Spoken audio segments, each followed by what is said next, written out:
Wrestling fans, I'm Dan Marty. I'm not Mr. USA WWE Hall of Famer, Tony Atlas, once again with my chicken wings. It's Tuesday night, it's 10 p.m., it's Wrestling Inside is at your house.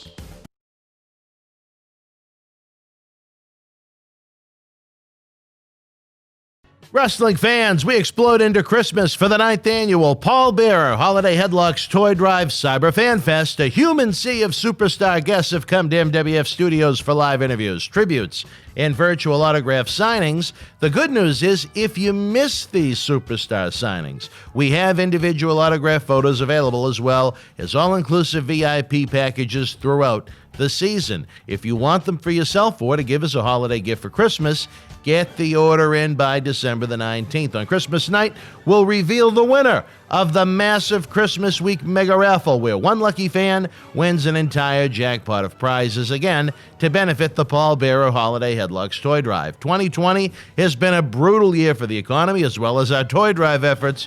We could use any and all the help you could give us. Be part of the professional wrestling community. If you're going to take part in any toy drive this year, let it be one where we update Santa Claus's GPS and honor Paul Bearer's memory. Head on over to BostonWrestling.com now. This is Mick Foley. This is Harley Race. This is Shelton Benjamin. This is Mr. Wonderful Paul Orndorff. This is the Monster Abyss. And this is Daniel Bryan. This is JBL, and you're watching the MWF. Be there live.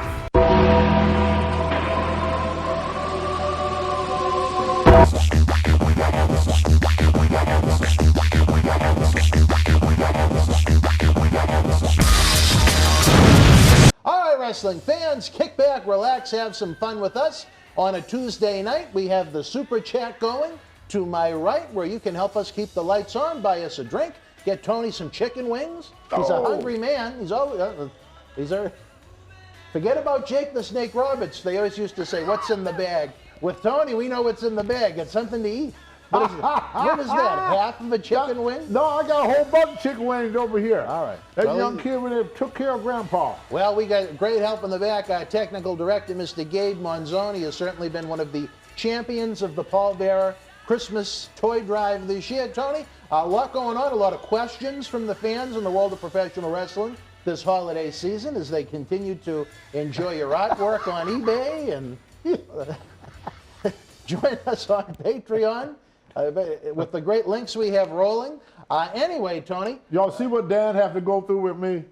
Let me tell you, you gotta love Dan. You have no idea. You have no. I wish you could see what goes on behind the scenes. That's what we need to do sometimes. We need to have someone document you on camera from the moment you walk in the door to the moment you leave. And the or fans, they kick you off the air. I think they'd really get a laugh out of that. But we do have fun.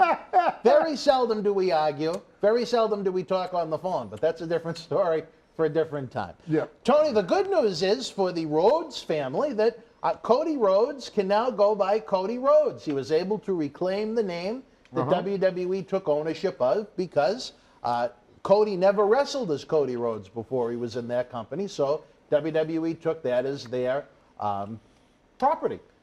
On the flip side, Cody Rhodes was trying to get ownership of copyrights that had lapsed of old WCW pay-per-views that even though WWE bought the WCW library, they let the copyrights lapse. So that's why I believe earlier this year AEW was able to use the former WCW name Bash at the Beach. So it looks like almost to see peace between WWE and AEW just a little bit, where Cody can now go back to being what he should have been all along, Cody Rhodes, and I don't think WWE is going to have to worry about Cody trying to go after those names that WWE feels they bought. What do you think about that? Good news?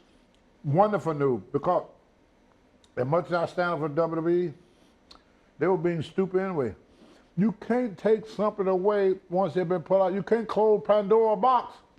He was Cody Rhodes anyway, whether he could use his name or not. People knew him as Cody Rhodes. That's who he is. Well, the thing is, he never wrestled before. It don't matter. To every fan said that's Cody Rhodes. Of course. You know, it's kind of like telling Santa Claus after 400-year tradition, you can't use Santa Claus no more. But I think they worried about setting the precedent. No, they were just being, to be honest with you, they was being pricks.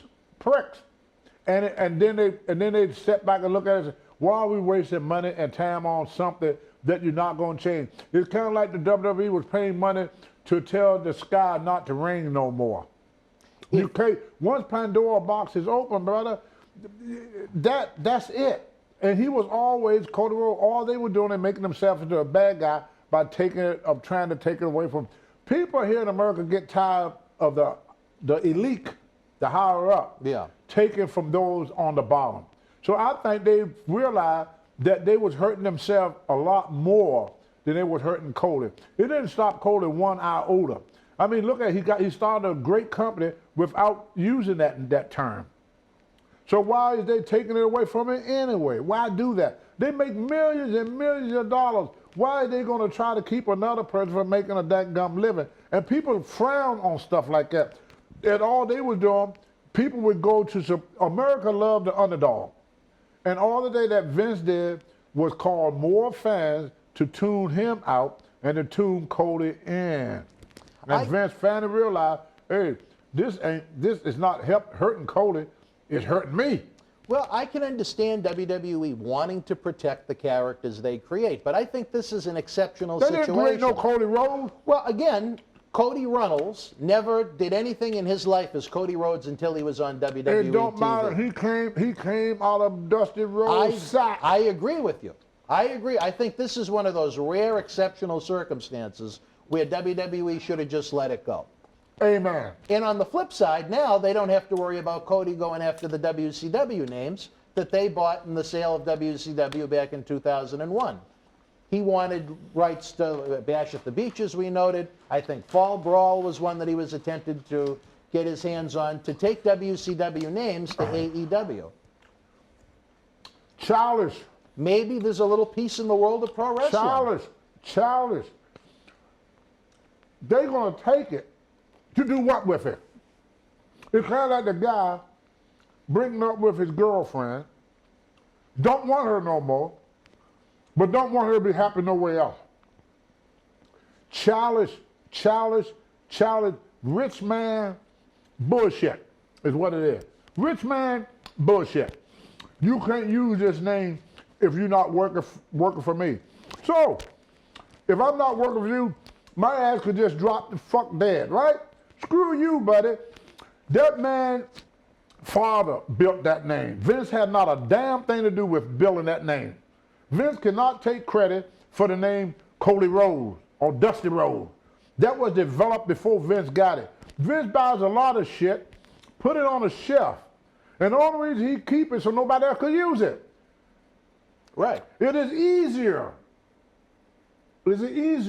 for a camera to go through the eye of a needle than for a rich man to see the kingdom of heaven.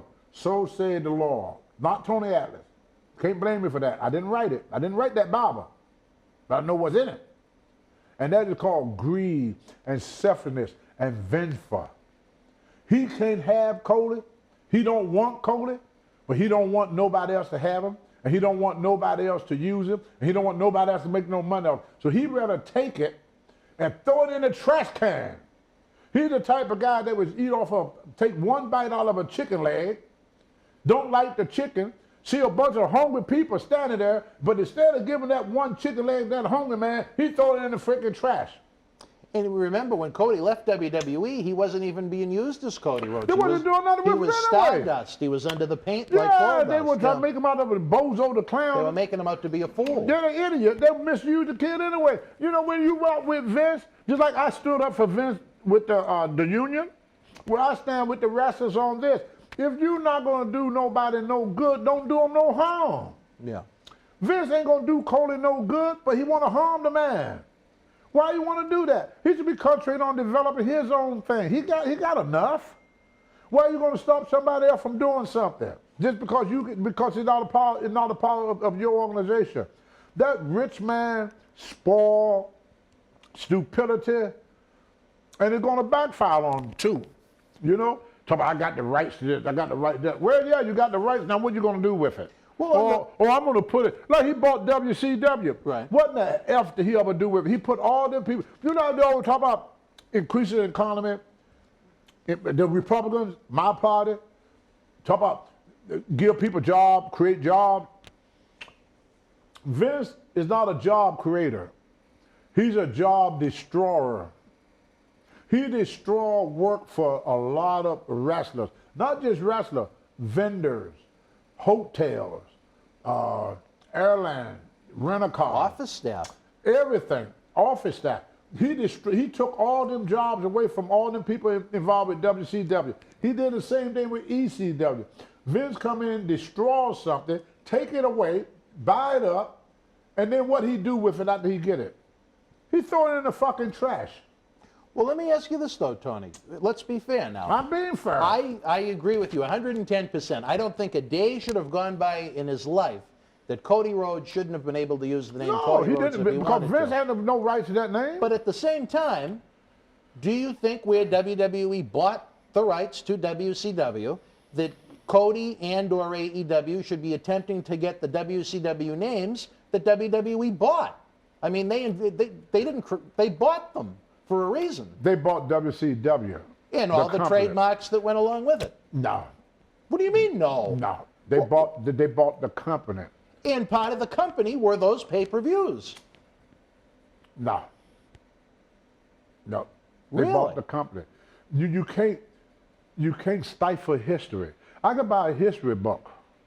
Right. Okay? That don't mean nobody else could have that book. See? That don't mean nobody else could read that book. Because I bought the book now. So nobody could read history no more because I bought the rights to all the history books. Well, it's not about reading the book. They're trying to turn them into events to profit from. But they're not going to do that. Of course they are. Vince sitting on stuff. I realize he hasn't put the WCW library to great use. He ain't using it. No matter how you slice it. But he bought it's it. like because he's greedy, he don't want nobody else to have it. That's the only reason he got it. But he bought it. So what? But So fucking what? I'll tell you this. He bought something so nobody can make money off of it. He bought something to starve freaking people to death. He bought something to kill people off. I'm never going to go along with anybody that do something to hurt American citizens and to hurt this country. Vince is an enemy. You think he hurt American citizens? Of course by he buying did. WCW? Yes. Think about it. Why is that? Well, first of all, unemployment rate went up with Vince, and more than just the wrestling business. He put a lot of people out of work, brother. That's income. Most of these people, you go to these conventions, you see them in a wheelchair, on their fucking crutch, and now they're trying to fight for a fucking union. He put all these people out of work. For what? That's like me going having a grocery store. Think of wrestling as a store. I go and buy, what is a big grocery store here in Massachusetts? Stop and Shop. Stop and Shop. I buy the Stop and Shop, right? There's a lot of people in that community that depend on Stop and Shop. I buy it, I close the fucking store. That's what he do. He buy and close it. Look at all the employees that work there. Look at all the customers that relied on that store. He took that away from them and put nothing in the place. That's greed, selfishness, evil, wicked, disgusting, low-life individual acting. Bottom line. Wow. Why put people out of work? Unemployed Americans want to work. These are not people asking for a handout. They're not standing in the food line for the soup line. Free meals. Yeah, they're not looking for free meal. They're looking for an opportunity to feed their family. And Vince come along and say, I'm going to take away your opportunity to live and support your family. And I'm going to put it in the trash can. I don't mind somebody buying something if they're going to use it. Don't buy something like going and order a plate of food like a kid. Yeah, like a kid, rich people, some of them, especially this one. You ever see, you go to a restaurant, a kid buy a plate of food, take 2 bites. They're done. And then the waitress take away all the food. It's a waste. He using that money to destroy people's lives. No other way of looking at it. Do you want to know a fun fact that I don't think you even know? 2000 into 2001, I was working with Ed Cohen, who was the second employee ever hired by WWF when Vince and Linda McMahon took over, along with Ed Howard Cohen Finkel. is Vince. Well, I know that, see? fast forward, July of 2001. Right. A couple of months after the WCW sale went through, WWF didn't have a time or need for anyone that didn't work out of that office anymore because of the people they took on from WCW. See? So, See? in a way, because of what happened with WCW, who knows? Maybe I could have wound up doing more with that in WWF See? at that time. That's what I'm saying. He gets stuff strictly so no one else could have it, and he don't want it himself. Don't buy nothing you're not going to use. You know, it's like, well, some women, you know, I had girlfriends like that. They go out and buy new pairs of shoes, and the shoe closet full of shoes, but they got nothing to wear. Got all the shoes, all the clothes in the world, and out shopping, and they ain't even wore what they got. And they have a giant closet at home filled with them. Yeah, fill it. I remember one time I was with my grandson, and my grandson, we went into, was Kmart. They went out of business now up in Maine, and he wanted this toy. Now my daughter said, no, I'm not getting it for him. I'm trying to break him of every time I take him somewhere. He has to get something. He got to have something. And she said, I got to teach him that every time I take him out, that he don't have to get something. She said, I'm not buying him no more toys. So, Tony being stupid, like I am stupid at times, a lot of time, more time than not, I bought the toy. And my daughter got pissed at me. I told you not to get him that toy. He got enough toys. I told him not to get him a toy. I said, oh, let the boy have a toy. The other kids got a toy. So then he said, Granddad, come upstairs, because his mother made him clean his room. Mm-hmm. He said, Granddad, I cleaned my room. You want to see? I said, oh, yeah, I want to see that you clean your room. I went upstairs. He had 2 boxes this high, full of toys. A lot of them were still in the box. Wow. You know what I did? I took that toy from him before he could open it, took the receipt with me, and took that toy back. Was he upset with you? I didn't give a shit. Yes, he was upset. But his mother was right. He got spoiled. Every time he went to the store, he wanted something. And his mother was giving it to him. Finally, she said, whoa, that's enough. And so she expected Grandpa to help her out with this. You know, it's up to the grandparent to help the mother to raise her children the right and proper way, not to make things worse for the daughter. And what I was doing, I was making things worse for my daughter, because now she had to try to start all over again, teaching him breaking that habit. She was trying to break that habit, and I didn't know no better, and I jumped in.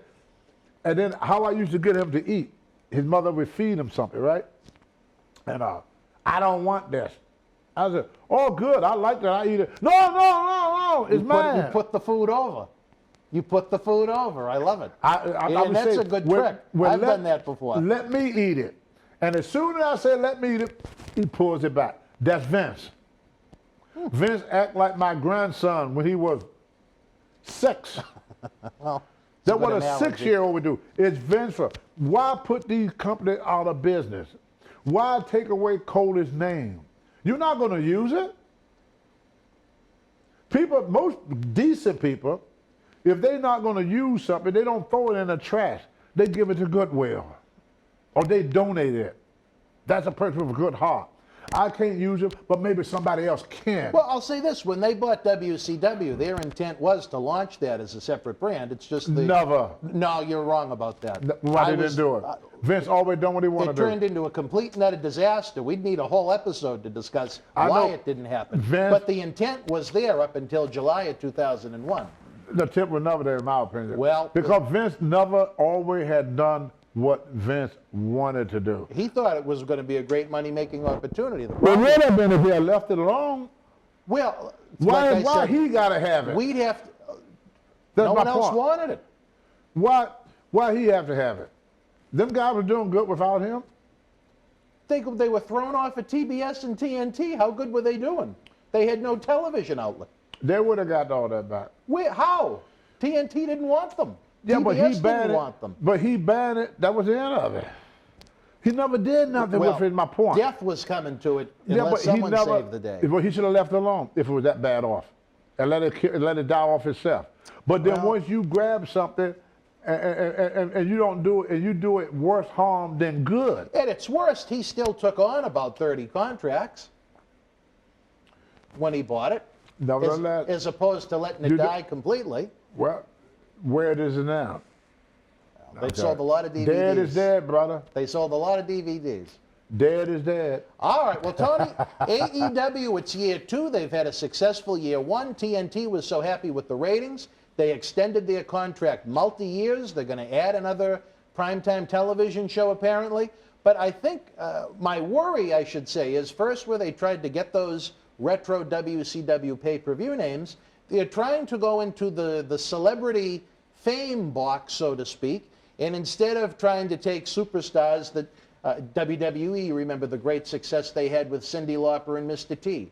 You remember the big angle WWE did with Mike Tyson and Steve Austin that really set Steve Austin on fire in 1998. Well, AEW is trying to go the celebrity route as well, but the superstars they've attempted to bring in to pump some outside media attention on them is, believe it or not, Iron Mike Tyson, who's done a couple of angles with Chris Jericho, and now most recently on TNT, apparently Shaq is going to be working some kind of scenario with Cody Rhodes. Do you think that maybe Mike Tyson and Shaq are a little old for this type of endeavor? Or do you think maybe they have the right amount of fame and their age should not play into it? I would rather go for celebrities that are a little more modern than Mike Tyson and Shaq in 2020, but that's just one man's opinion. Believe it or not, they didn't call and ask my opinion. The world is different now. Yeah. With Vince bringing all the celebrities, people like celebrities. They don't like them now. They don't like celebrities. Well, let me ask you this. That because of Fox News. Fox News had tainted the media and celebrities. You hear them saying that Hollywood group. If you ever watch Fox, they always talk about the Hollywood group. See, people today have a different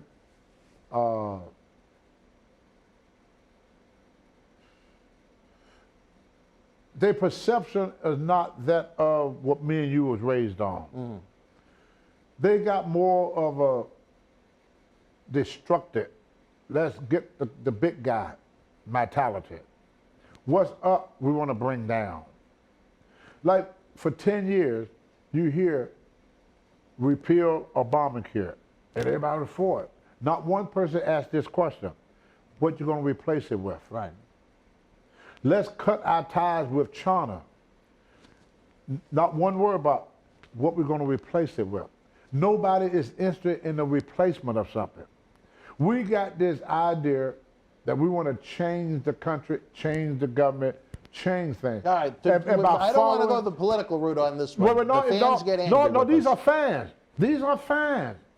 Vince, you have to, Vince with the political. It's all political.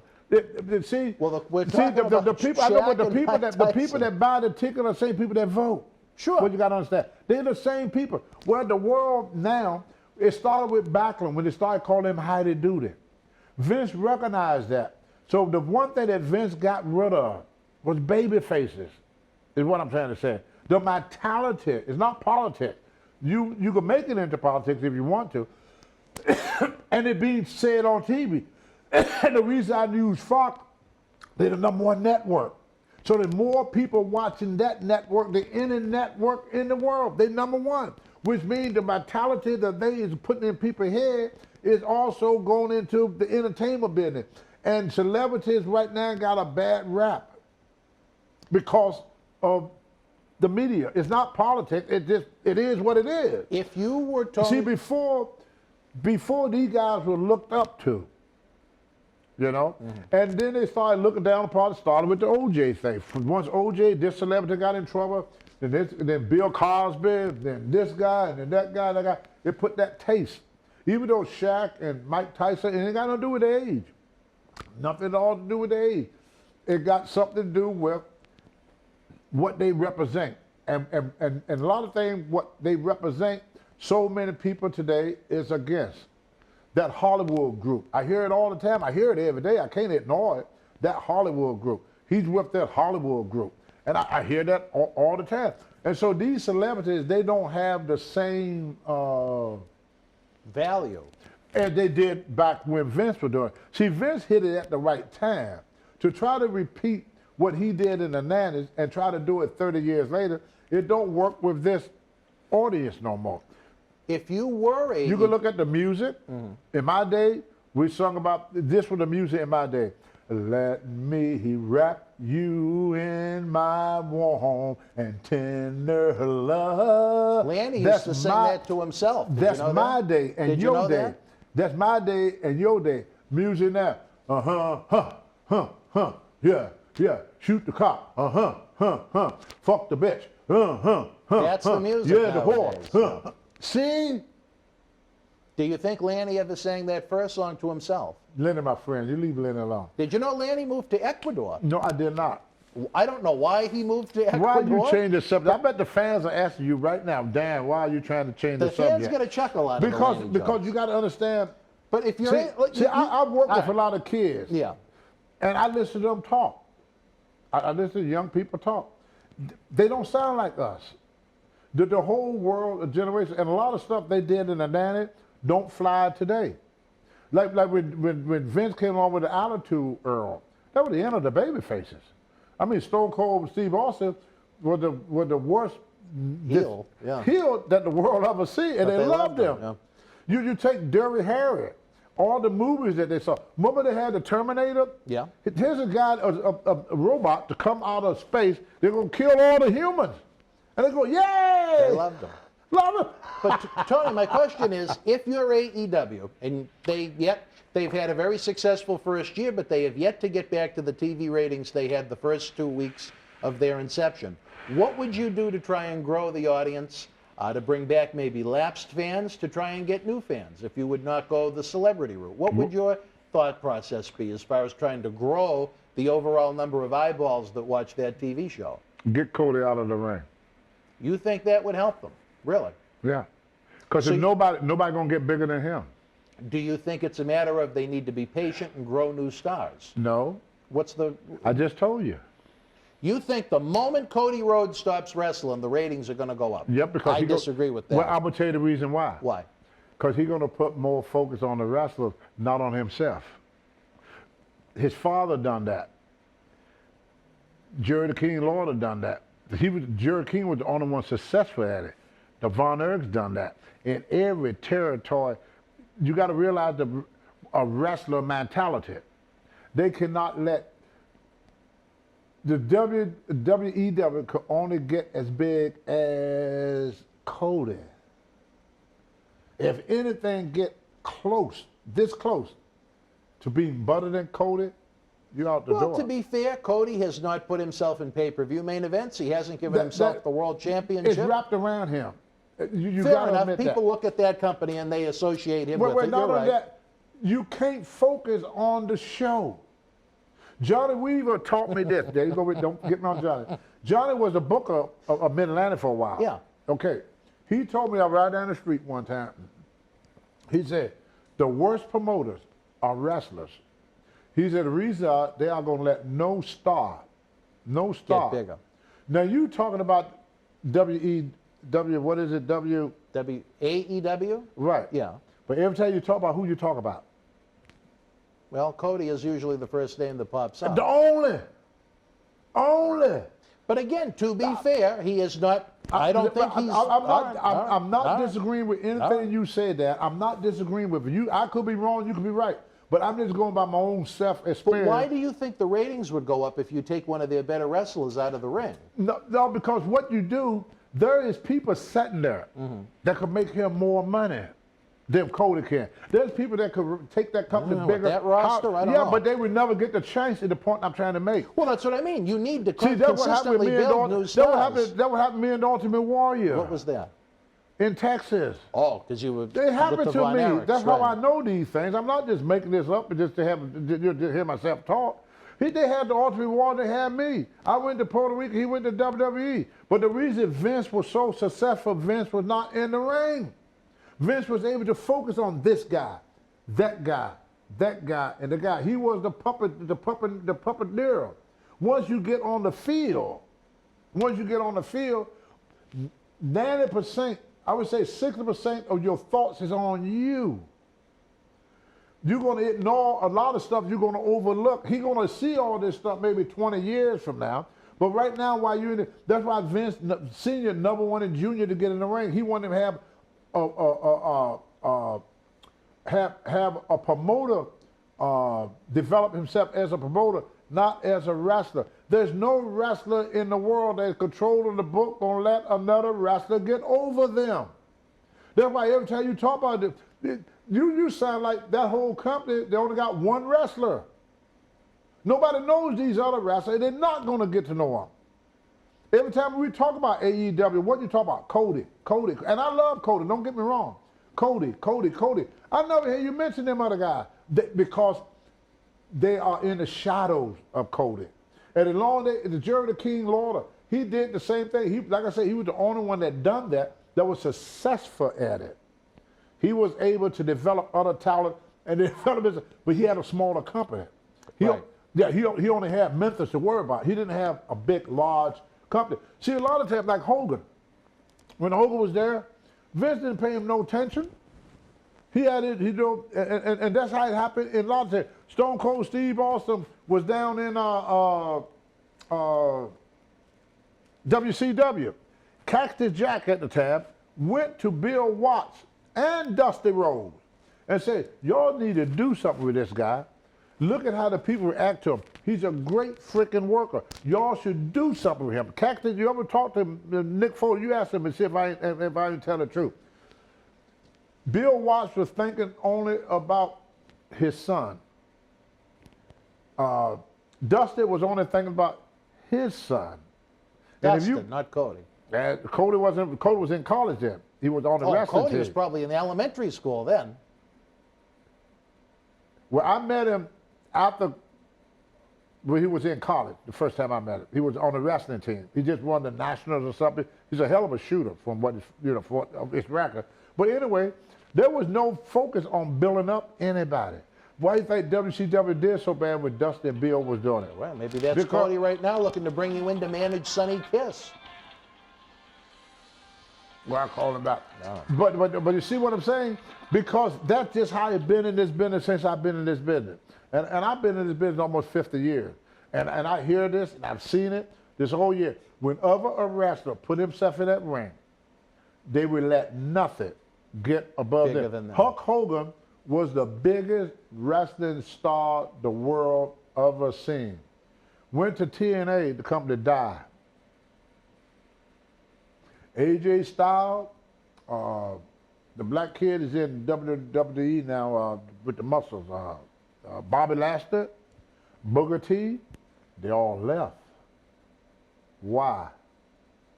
Because they knew that as long as Hogan is there, Hogan and running the book, that he would never let anybody rise up.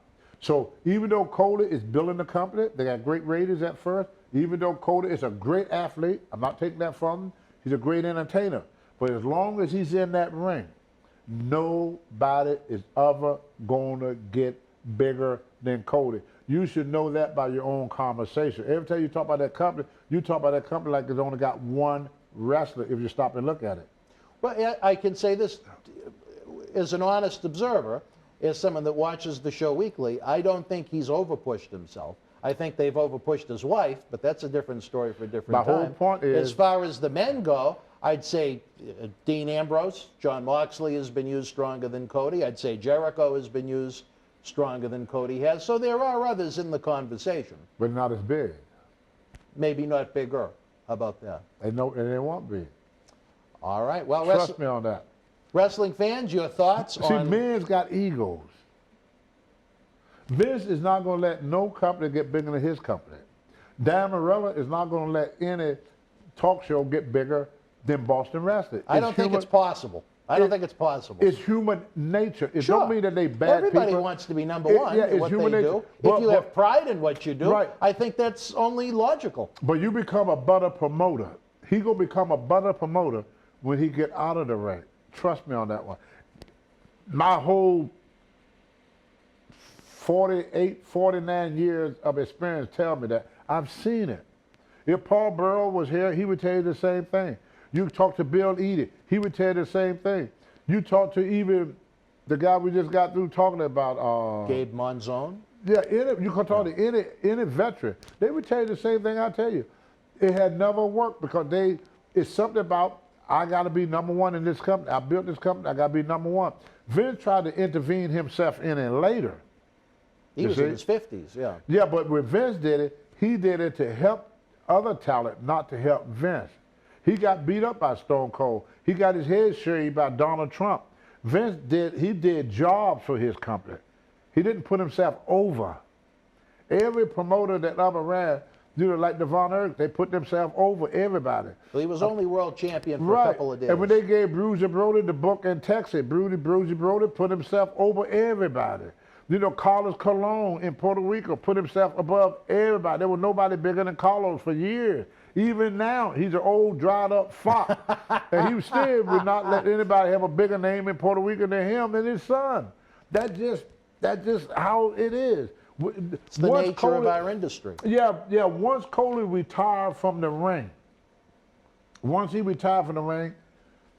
if he still got the same position, that company would be bigger and better than the WWE. See, that's the one thing about Triple H. He let nobody get bigger than him, even though he's not wrestling no more. He ain't letting them. They're not gonna let them guys get as big. Triple H right now could don the Trump. It's like God came to life. He'd be one of the biggest stars on the show. He's gonna be the biggest star on the floor. When The Rock came to wrestle, who Triple H wrestled at WrestleMania? Who he put The Rock against? When? When was that? I was there, so 2008 or 2009. Rock didn't work those years. No, he wrestled Triple H. What year was that? He wrestled The Rock at WrestleMania 2000. WrestleMania 16. No, but I was sitting there watching the match. They did an angle at WrestleMania 32 with Ronda Rousey, The Rock, Triple H, and Stephanie. Is that what you think? Well, I know me and my wife I was there. I want to say, because Rocket Johnson was there, my wife was there. I was working for Vince then, so it got to be between 2008. The years you were there from 08 to. Well, no, I did more 10. WrestleManias than ones that y'all had me there. So I remember the last time that I was there, it was The Rock versus Triple H. No. Yeah. I can run through who he's worked at every WrestleMania, Tony. Not to sound like an encyclopedia, but you got to look it up. You got to look it I up. can tell you. Do you want me to run through it? His WrestleMania library of matches? Yes. His first one would have been WrestleMania 12 against the Warrior, which was 96. He worked Goldust at WrestleMania 13 in 1997 when you did the gimmick in Chicago. Okay. WrestleMania 14, he worked Owen. WrestleMania 15, I believe he worked Kane. WrestleMania 16 in the year 2000, he was in the main event against Rock. You're talking about Triple H? Yep, Rock, Foley, and Big Show. WrestleMania 17 in 2001, he worked Undertaker. WrestleMania 18 in 2002, he worked Jericho for the world title. WrestleMania 19 in 2003, he worked Booker T for the title. WrestleMania 20, a couple of days before I became crippled, he worked Shawn and Benoit in a three-way. WrestleMania 21 in 2005, he worked Dave Batista. WrestleMania 26 in Chicago, he worked Cena in a singles match. WrestleMania 23, he was out with injury. WrestleMania 24, he worked Cena and Orton in a triple threat. I think you were there for that one. That was Orlando. WrestleMania 25 in Houston, he worked Orton in a single. I think you were there for that one. Who in the single? It was Triple H and Orton in a singles in Houston. WrestleMania 26 was in Phoenix. He worked Sheamus. WrestleMania 27 was in Atlanta. He worked Undertaker. WrestleMania 28 was in Miami. He worked Undertaker in Hell in a Cell. WrestleMania 29. In 2013, he worked Brock Lesnar. See, The in Rock New York. left and came back. Right, but for his comeback matches were, he was the guest host of WrestleMania 27 in Atlanta in 2011. He worked Cena at WrestleMania 28 in Miami. Then they did a rematch at WrestleMania 29. I remember this match so blatantly because I remember telling what a good match was. And we were sitting upstairs in the booth. You're talking about The Rock or Triple H? Both. The only time they worked each other at a WrestleMania was the year 2000, WrestleMania 16. And I thought it was freaking great. Triple H has had a lot of great WrestleMania he's matches. a great wrestler. Don't get me wrong. But my point is, it's something about. I think you were a big fan of his match with Brock Lesnar. Are you confusing Brock and Rock? Were you No, one? Brock wasn't there. Brock was gone. He was doing that. Okay. Yeah, because I know I was there with my wife, and it was after my Hall of Fame. I know that's what it was. Sometime between that and the only other time I went back was when they did Legend House 2000. But my wife wasn't there for that one, so I know my wife was there because we were sitting there watching the match when they brought The Rock back for the first Triple time. H's opponents in the time frame you were back around in the picture would have been in 06 he worked Cena. In 07 he wasn't even on the I got card the book because at he was- home. I got to go over and look because I got the. Because now what you I'm call kind of interested to see what you think. Yeah, I got the what you call it, the WrestleMania book. The year that I was there. Yeah. And it was Rock versus Triple H when he came back. It was a big thing when he came back because people thought it was great. They did have an interaction at WrestleMania 32, Yeah. but it wasn't a match. It was an in-ring segment where he took Ronda Well, like I Rousey said- out of the audience and she flipped. I just remember the match, and I know it was WrestleMania because we got bussed over there, and that's the only time they ever bussed me anywhere. And my wife was there, and it was the only time she ever went to anything with WWE was at WrestleMania. And The Rock was there. He wrestled, and because I remember Rocky Johnson that spent all of his time in the dressing room with The Rock, and I had to babysit my wife and Sheila. So Sheila and them would tell you. But my point that I'm trying to get at before we get, Rock was there. yeah, because Rock had spent the whole day with him that day. I remember that very well. Because we was upstairs. Because what dude, they got what they call the VIP lounge, and we was at the VIP lounge. The only two full-length matches Rock has had at WrestleManias are with Cena. He did a little short 7-second match with Eric Rowan of the Wyatt family, but that was in WrestleMania 32 in Dallas. I don't think you were there for that Well, one. like I said, I got the book You at got the home. book, so yeah, we're what gonna they look do, it they up. show the matches. Yeah. They got the matches. Now I who want to get know what. what you're talking about now, because because I like WrestleMania history. I remember that match. I remember my wife said Triple H was a better wrestler than The Rock. That's why I remember that match so well. Because my wife And I said, agree with that. My wife said that Triple H was the best wrestler on the card. But getting back to what I was saying is this. Yeah. There's no promoter in the world that's going to wrestle and build a star bigger than them. The only one that I knew to do that was only one. Who? Ole Anderson. Really? Yeah. Ole Anderson would be the booker, but he would put people over. Ole only cared about the money, not the glory. He was the only guy that I knew that would promote a show and make guys bigger than him. And Harley Race was like that too. Harley Race would make you look better than him, and Dory Funk Jr. He would wrestle a guy, but he would make the guy look better than him. Well, Dory seemed like he was so forget about Joe Biden, talk about sleepy. But he's a tough son of a bitch. Dory Funk Jr.? Yes, he was a wrestler. I missed him in way. what a wrestler. I wasn't even alive for his prime. What a wrestler. Was But I he? used to work with him. He told me when I first started, grab my wrist and don't let go. And I held on to his wrist. He put himself in at Olive Holtz. He And worked when himself. when I left the ring, he took and said, the people say, you almost beat him. That's Now, how let me good ask he you was. this. Out of the two brothers, since you worked both, who do you think was better, Dory or Terry? Terry had more personality. But as far as technician wrestling, Dory. Really? Oh, for fuck yeah. See, I remember, my God, you talk about way past his prime. 1996, I was still in high school. We went down when Tony helped with the Eddie Gilbert Memorial Show. And he worked Tommy Gilbert. And I think both probably were if not 60, in their late 50s at that point. It was. Still could go. It was no. It was not there. No, that one would have been better with the action figures or in a video game. You know what I mean? But Well, that's all Dory right. wrestled old school. You know, he did it the way they did it back in the 60s and the 50s. You know, he had that type of a wrestling style that was still hanging around. And Terry came along with the new, more excitement, more stuff. But there was a lot of wrestlers. You watch Harley Race, was always slow and methodical. But these guys, they started their wrestling career in the 60s. Yeah. So they had the Dory had like a 1960. In other words, his wrestling was more believable. Yeah. People took him, it took him a lot longer to get over with the crowd, but the crowd believed more in what they was doing. And then the more flashy wrestler came along in the 70s, started with TBS, when the flashing type of wrestler came along, Ric Flair and all these guys. But most of these old guys, man, they was like, you watch some of the old tape, it was like real wrestling.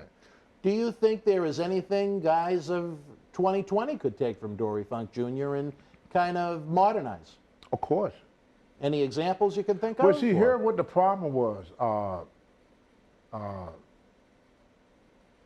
Vince got rid of all the very knowledgeable wrestlers that had what they call ring psychology. Mm-hmm. See? There was one word that I used to get asked all the time. Let's hear it. Is wrestling fake? Why they don't ask that no more? They already know. By watching, Yeah. by the matches. So They know Dory- that can't be for real. Dory worked a very believable style. That where the problem came in at. Johnny Weaver told me, said the only thing that people call fake is the punches. They could never call the wrestling part fake. It's the style. When the style changed, they started with ECW, where the unbelievable became believable. Yeah. Just like you're gonna have a baseball bat with barbed wire wrap around it, and you're gonna beat somebody with it. Who in the you understand? You have to be an idiot to believe that's for real. And So- live to come back the next week. and come back and come back the next week. Look at the moves that they do now, and nobody sells nothing. See, a move. Selling is, I mean, of all the problems I think we have in wrestling right now, I think the lack of selling may be the biggest problem in the industry. Of course. No matter what the promotion you're Of course. talking about. A move is only as good as your opponent sells it. When Jimmy Snuka came up the top rope on somebody, that person didn't kick out. They do now. They not only kick out, they kick out and beat your ass out the work. Yeah. You know. Then when I press slammed somebody, they didn't get back up. When Wrestling 2 hit you with that knee, they didn't get back up. When Sergeant Slaughter put the camel clutch on you, they didn't get back up. When the Sheik put you in his hold, they didn't get back up. That was the end of the match. Now, Or maybe once a decade someone would, and it was a we huge break thing. out of it or Yeah, and it was a something. big, Yeah, when big. Chris Benoit hooked you, that Yeah. was the end of the match. You understand what I'm saying? Now these guys, they get up right away. They do 1,000 things to somebody, but how I learned about ring psychology, I was up on the ring one time, I got a 10-pack punch in the head, and the people were cheering, so I thought I was doing great. I get back, George Scott, my father, he said, "Kid, you're just smarting up everybody." I said, "What you mean?" He said, "The idea is to make the people believe. They want to escape reality and give them something to believe in for just a few minutes." He said, "Who in the hell gonna believe that a guy with 22-inch arms, bench press 500 pounds, could hit somebody in the head 10 times and not leave a scratch?" Yeah. He said if his wife punched him in the head one time, she would put a knot on his head. You did it with the big-ass arm. He said, that's why you ever notice all my matches, I never threw a lot of Punches. because the people is not going to believe that I can hit you that many times and not knock you out. Either he the tough, George Scott said, either he the toughest SOB walking the earth or you the biggest wimp walking the earth. Because if you can hit a man in the head 10 times and not even leave a bruise, not even a scratch, and then that same person started beating up on you. He said, if you got the weakest punch in the business, or that's the toughest SOB ever walked the face of the earth. You know I'm dying to make a Johnny Weaver comment at this point. Go ahead. No. Because I don't. But that's what we used to call ring I don't think psychology. Johnny threw 10 shots at Penny and she would get back up, though, would you? Yeah, but that was what we used to call back in the old days, Yeah. ring psychology. What are you having there? An egg roll? Huh? What are you eating? But we call that ring psychology because when people came in the matches, it was always have that. a bite, yeah. See, wrestling was like the mask man. Yeah. Who's under that mask? Wrestling, what I was taught, is like a musician. We know it's a trick to pulling the ribbon out the hat. But as long as we don't know how that trick is done, we pay to see that trick over and over and over. That was our drawing power. That's why people kept asking, is wrestling fake? Is wrestling fake? That what drew. People didn't come to see the match, they come to catch us, to see if they could catch us at it. But night after night, we made sure they didn't catch us. I hit Gene Anderson one time. Gene said, with them big freaking arms of yours, that's as hard as you can hit. So I hit him harder. Gene said, that's it, kid, lay him in. They used to ask me, who are the stiffest wrestlers you ever worked with in your day, Tony? They all were stiff. And especially when you went on the outside of the ring, you really have to lay your punches in. Mm-hmm. You know, you really have to really do it. You take where Captain Lou Albano took that wooden chair and broke it over Seeker's head. That chair was not gimmick or nothing. Oh, wow. No, he did it because he took the chair from the audience. If he had came out the back with a chair, what would the people say? They would have scoffed at it. They would have thought it was gimmicked. So he had to take a seat that someone was sitting in, that the people knew was a real chair. When I used to do the bench press in the ring, you know what they used to do first? They used to take the weights and put it at the door and put a guard So there the fans could touch it. and try to lift it. And then they took that weight from the door to the ring. Because what happened one time, they tell me the story, I was there, they did a thing with superstar Billy Graham and Kim Patero, and Weren't the most of the weights were wooden or something like Yeah. that? And then some guy came in yeah, and picked it up like And it it was was on 100 camera. pounds? Yeah. yeah, and they forgot to turn the camera off, Yeah. and so it was on TV, this TV taping. So they had a TV of this guy taking the weight with one arm, taking it off the stage. And from that day on, Odin told me in order to do this gimmick, and that's a true story, and that's how we did it the way we did it. We had a gym to bring the weights down that everybody knew the gym owner. Like in Georgia it was Dot Neely, he owned Dot's gym. They used to bring the weight down and they had a rope around it where people could go in and try it one at a time and they knew it was the real thing. Like Pat Psalm, you didn't know this. The fan used to bring things in for him to break. Did you know Really? that? No, I didn't know that. Because he was legitimate. He was not fake. He didn't bring his own rocks to break or his own things to break. They would bring stuff for him to break. They're like Saito. To prove how tough he was, they used to challenge somebody out the audience in the older days. Or in Wisconsin, even police officers, but that's a different story for a different time. Yep. But that what they did. That Saito would get somebody from out of the audience to come in the ring to challenge him. I don't think you can get away with that in 2020. Oh, no. But we did everything we could to make the people believe. Even though we did all this stuff, like people say, do you have blood capture? No, it was our blood. You know that. You know, the boys used to gig themselves. Yeah.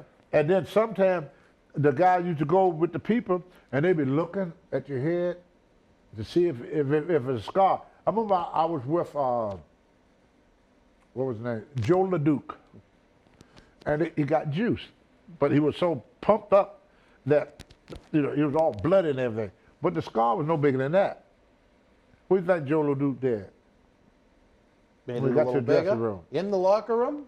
Really? He gigged himself further in the locker room? Wow. He cut himself more. He made a cut He bigger. believed in his craft, I guess, if nothing That's else. what the business. Because he knew when he walked to his car, people going to be looking for the Looking scar. at his head, yeah. They're going to be looking at his head.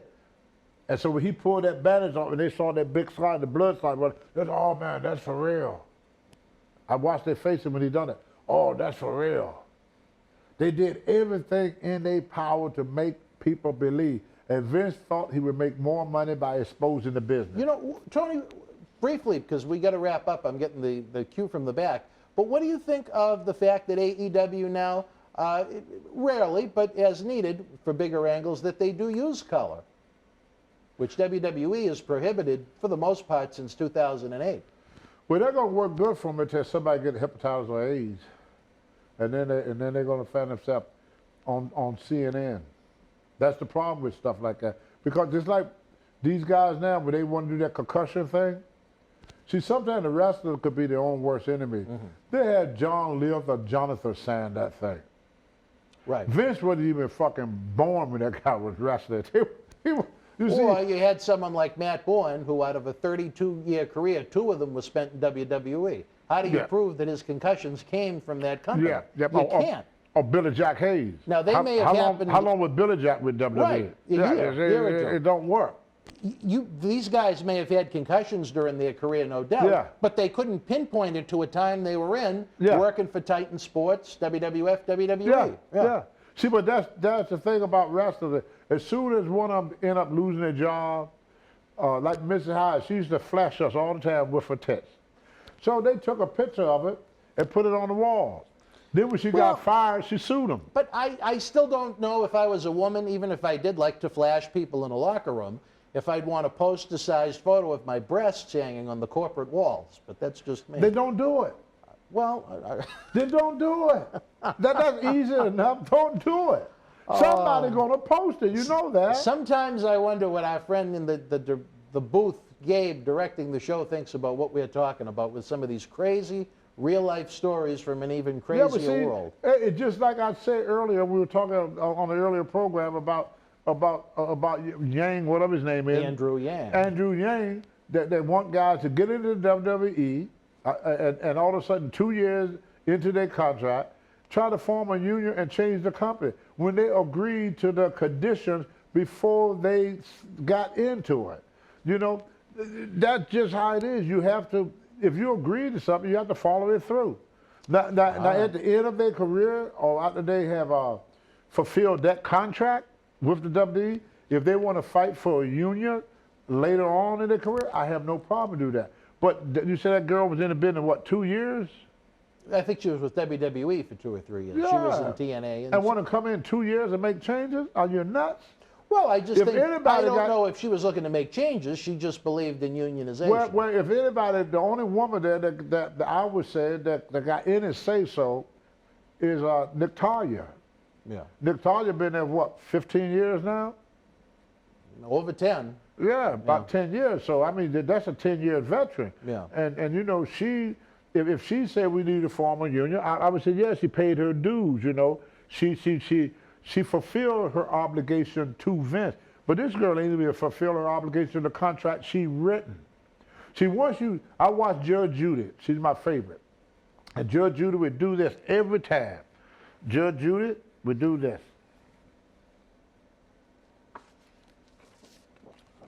If it's not in the frame of this contract, then it don't exist. But it was verbal. If it's not in the frame of this contract, then it don't exist. But it was verbal, we changed it. Then you should do it in writing. But as long as you got this contract, this is the contract you do, unless you redo this contract and put it in writing to change conditions. You sign a contract. That's where the problem come in. Now, if you ever drawn Judge Judy? No. Maybe you should make one. Because nobody asked. I draw what people ask me to draw. No one's ever asked you. Nobody asked me to draw. But somebody asked me to draw Judge Judy. I'd be glad to draw. But Judge Judy, you learn a lot about how the law works. Yeah. See, they can't do that with Vince. Here's the reason why. They signed the contract. All right, Tony, we're running out of time here, folks. If you're watching and enjoying us live, the Super Chat is open in the premiere. Hopefully you're talking away with all of our great friends that join us each and every Tuesday night for Wrestling Insiders at your house. Don't forget, tomorrow night at 10 p.m., it is Wrestling Insiders Rush Hour with recent WWE Cruiserweight Champion Leo Rush. Thursday night at 10 p.m., it's Wrestling Insiders with Marty. And then on Friday night at 10 p.m., we're back with the man who his piece ranks up there with Killer Kowalski and Bruno Sammartino. We can only be talking about John Cena Sr. I like him. For my Hall of Fame partner in crime, Tony Atlas, I'm Dan Marati. Don't forget, we got so much activity going on. We got Patreon, everything, eBay, T-shirts. That's it. And most important, the 9th annual Paul Bearer Holiday Headlocks Toy Drive. Head on over to BostonWrestling.com. Join the family. Give us a big thumbs up. Share the links on social media. Be there. Until we speak again, folks, you and yours, be well. More important, stay healthy. Good night.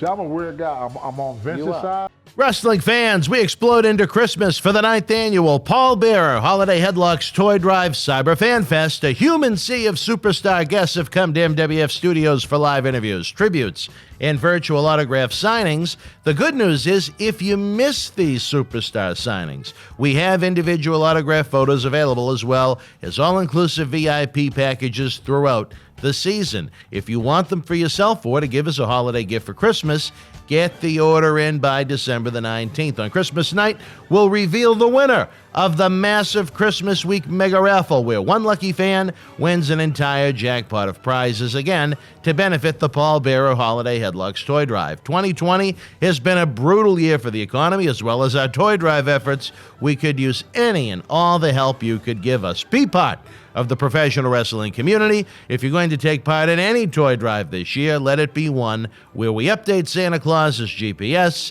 and honor Paul Bearer's memory. Head on over to BostonWrestling.com now.